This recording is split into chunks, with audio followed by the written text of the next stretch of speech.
भाभी की सौतन पार्ट 1। माँ, भाई ने इस लड़की से क्यों शादी की? मुझे ये अधीरा बिल्कुल पसंद नहीं है। बेटी, अब क्या कर सकते हैं। मैं भी तुम्हारे भाई की शादी इस लड़की से नहीं कराना चाहती थी, लेकिन समर्थ की जिद के आगे मुझे झुकना ही पड़ा। समर्थ ने अपनी पसंद की लड़की अधीरा से शादी की है, लेकिन उसकी माँ मंजू और बहन सौम्या को अधीरा बिल्कुल पसंद नहीं है। समर्थ की माँ ने तो अपने बेटे के प्यार के आगे अपना सर झुका लिया और दोनों की शादी करवा दी, लेकिन सौम्या ने अभी तक हथियार नहीं डाले थे। वो अभी भी अपनी भाभी को घर से निकालने की हर मुमकिन कोशिश कर रही है। बहू, ओ बहू, आज चाय मिलेगी या नहीं? लाई माँ जी। एक तो समर्थ भी न जाने कहां से इस लड़की को पकड़ कर ले आया है। हर काम ऐसा करती है मानो हाथों में मेहंदी लगी हो। लीजिए माँ जी चाय। अच्छा, तो ले आई तो चाय। मुझे तो लगा था कि तू सुबह की चाय दोपहर के खाने के बाद देगी। माँ जी, दूध वाला लेट आया था, इसलिए चाय बनाने में लेट हो गई। इतने में सौम्या वहाँ आ जाती है। माँ, मैं अपनी सहेली देविका से मिलने जा रही हूँ, शाम को आऊंगी। सौम्या, मैंने तुम्हारे लिए नाश्ता बना दिया है, पहले नाश्ता कर लो फिर चली जाना।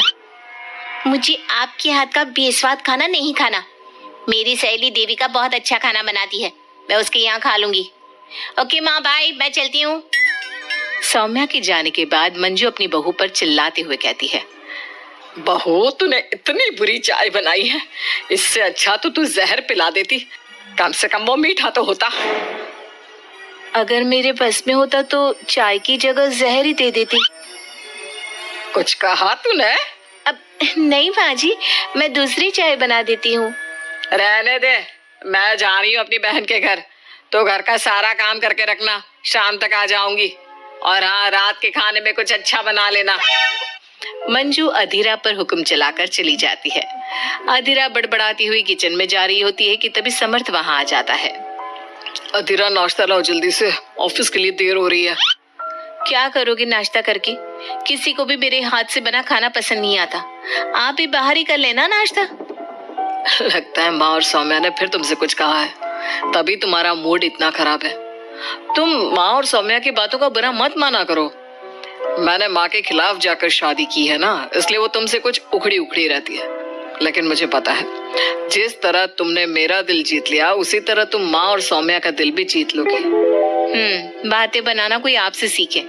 अब आपको ऑफिस के लिए देर नहीं हो रही? हो तो रही है, लेकिन सोच रहा हूँ सौम्या और माँ घर पर नहीं है। तुम दिन भर अकेली घर में क्या करोगी? मैं आज ऑफिस की छुट्टी कर ही लेता हूँ। नहीं नहीं नहीं, मैं घर में अकेली रह सकती हूँ, आप ऑफिस जाओ। चलो जाओ और अपना काम करो।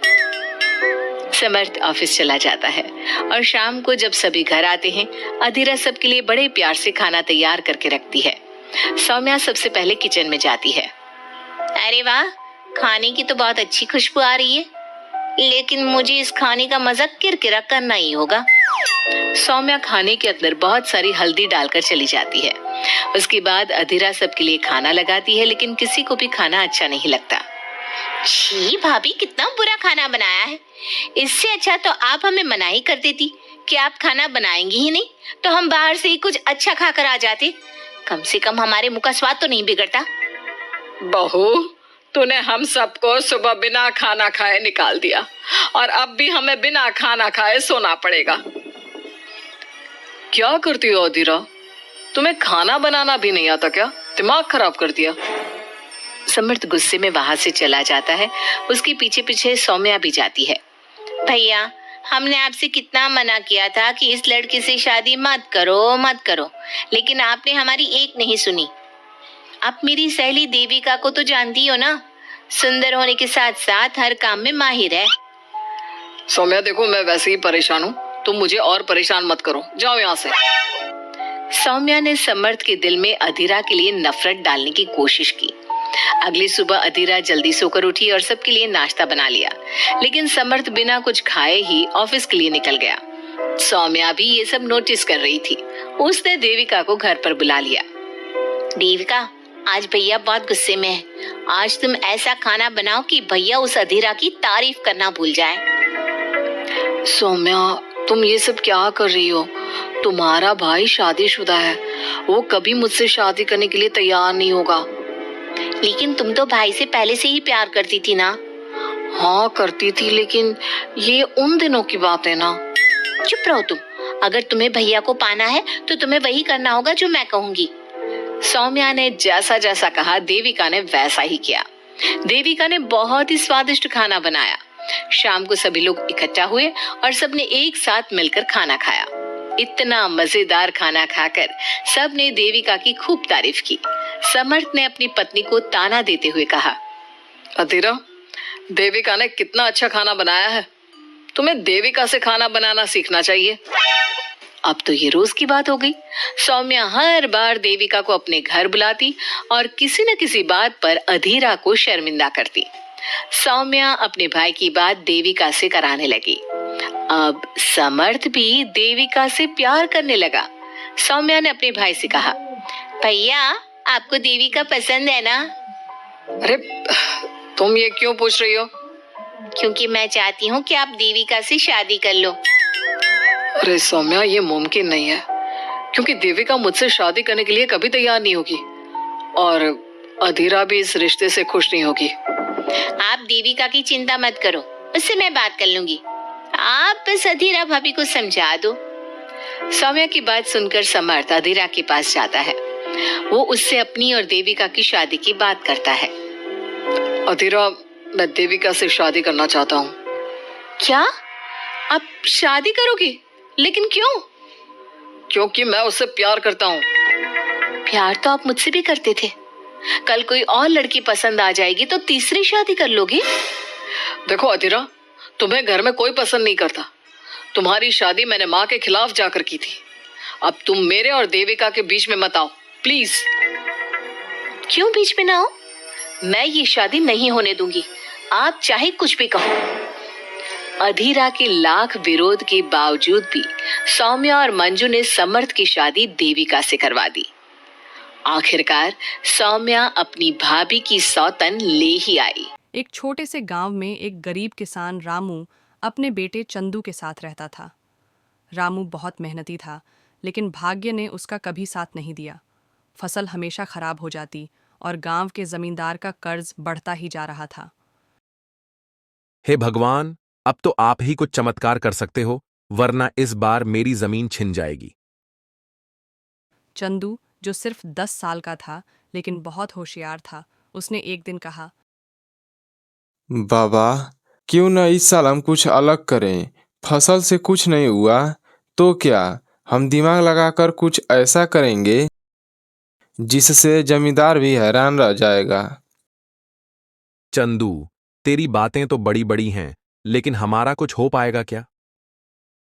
बाबा, मुझ पर भरोसा रखिए, मैं कुछ ऐसा करूंगा जिससे सब कुछ बदल जाएगा। चंदू ने अपने पिता को एक योजना बताई, लेकिन उसने रामू से कहा, बाबा, अगर मैं आपको सब कुछ बता दूं तो मजा खराब हो जाएगा। बस आप मेरे साथ चलिए। नए साल की सुबह चंदू ने अपने पिता को एक पुराना संदूक और कुछ मिट्टी के बर्तन दिए। वह उन्हें लेकर जमींदार के पास गया। क्या अब अपनी जमीन छुड़ाने के लिए मुझे मिट्टी के बर्तन बेचोगे? नहीं सरकार, यह कोई साधारण बर्तन नहीं है। यह बर्तन आपके नए साल के लिए एक खास तोहफा है। जमींदार ने संदूक खोलकर देखा तो उसमें एक पुरानी नक्शा जैसा कुछ था। नक्शा देखकर उसकी आंखें चमक उठीं। ये क्या है? कहीं ये खजाने का नक्शा तो नहीं? बिल्कुल सही सरकार, इस नक्शे के नीचे गांव में छिपा खजाना है, लेकिन इसे खोजने के लिए मेहनत और समय लगेगा। अगर आप चाहें तो मैं और बाबा इसे खोजने में आपकी मदद करेंगे। जमींदार ने लालच में आकर चंदू को खजाने की खोज में लगा दिया। चंदू ने जमींदार को कहा, सरकार, यह खजाना सिर्फ तभी मिलेगा जब आप अपने खेतों में खोदेंगे और उसमें मेहनत करेंगे। जमींदार और उसके आदमी खेतों को खोदने लगे। पूरा गांव इसे देख रहा था। धीरे धीरे जमीन उपजाऊ होती गई और कुछ महीनों बाद वहां फसल लहराने लगी। सरकार, खजाना यही था, खेत की उपज। अगर आप मेहनत करेंगे तो आपको धन दौलत मिलेगी। मुझे मेरी गलती का एहसास हो गया है। मैं समझ गया कि मेहनत ही असली खजाना है। जमींदार ने रामू का कर्ज माफ कर दिया और कहा, तुम्हारे बेटे ने मुझे एक बड़ी सीख दी है। मेहनत और दिमाग का सही उपयोग ही असली खजाना है। दोस्तों, इस कहानी ने हमें यह सिखाया कि समस्या चाहे कितनी भी बड़ी हो, सच्चाई और चतुराई के साथ हम हर चुनौती का सामना कर सकते हैं। तो नए साल पर संकल्प लें कि आप भी मेहनत और ईमानदारी से अपने सपनों को पूरा करेंगे। एक समय की बात है, गौतम बुद्ध अपने शिष्यों के साथ एक दूर गांव में गए। वहां एक नौजवान लड़का उनके पास आया और बोला, मुझे आपके सब उपदेश सुनने का समय तो नहीं मिलता। मेरा पढ़ाई में मन नहीं लगता।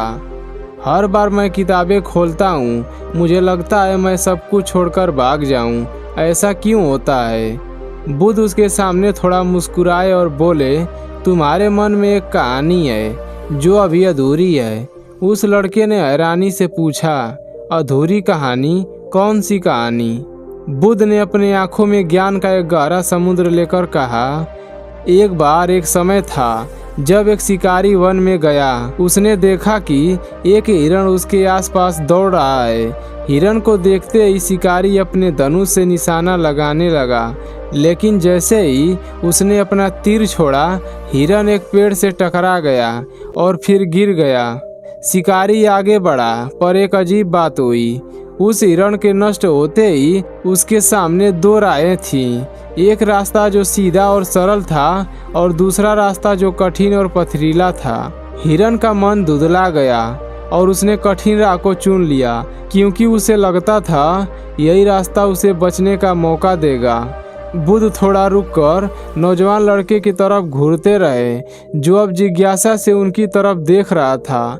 बुद्ध ने फिर कहा, तुम्हारा मन भी वही है। जब तुम किताबें खोलते हो, तुम्हारा मन एक कठिन और बेकार रास्ते को चुन लेता है। मैं ये नहीं कर सकता, मैं इस काम के लिए योग्य नहीं हूँ।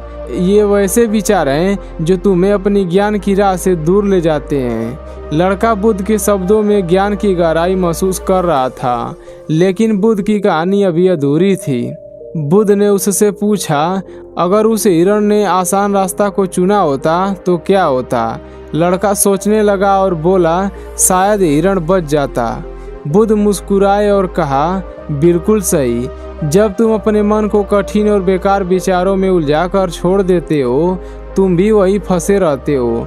लेकिन अगर तुम अपने मन को थोड़ा आसान और स्पष्ट राह दिखाते, पढ़ाई को एक अवसर के रूप में देखते, तब तुम्हें कोई कठिनाई महसूस नहीं होती। बुद्ध ने अपनी आंखें बंद करके एक गहरा सांस लिया और बोले, पढ़ाई एक अवसर है, ना कि एक बोझ। जिस तरह हिरण के पास दो रास्ते थे, तुम्हारे पास भी दो रास्ते हैं। या तो तुम अपने मन को भटकने दो, या उसे एक आसान और स्पष्ट राह पर ले आओगे, जहाँ ज्ञान तुम्हारा इंतजार कर रहा है। लड़का बुद्ध की कहानी से इतना प्रभावित हुआ कि उसने तभी तय किया कि वो अपनी पढ़ाई को एक नई दृष्टि से देखेगा।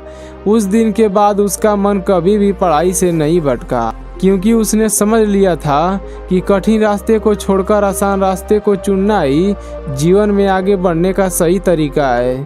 तो दोस्तों, यह थी बुद्ध की प्राचीन और प्रभावशाली कहानी। कभी कभी पढ़ाई से थकावट, बेचैनी होना स्वाभाविक है, लेकिन यह समझना जरूरी है कि आपके सामने दो रास्ते हमेशा होते हैं। कठिन और बेकार विचारों को छोड़कर पढ़ाई को एक अवसर के रूप में अपनाएं। अगर आज आपने इस कहानी से कुछ सीखा हो तो अपने दोस्तों के साथ शेयर करें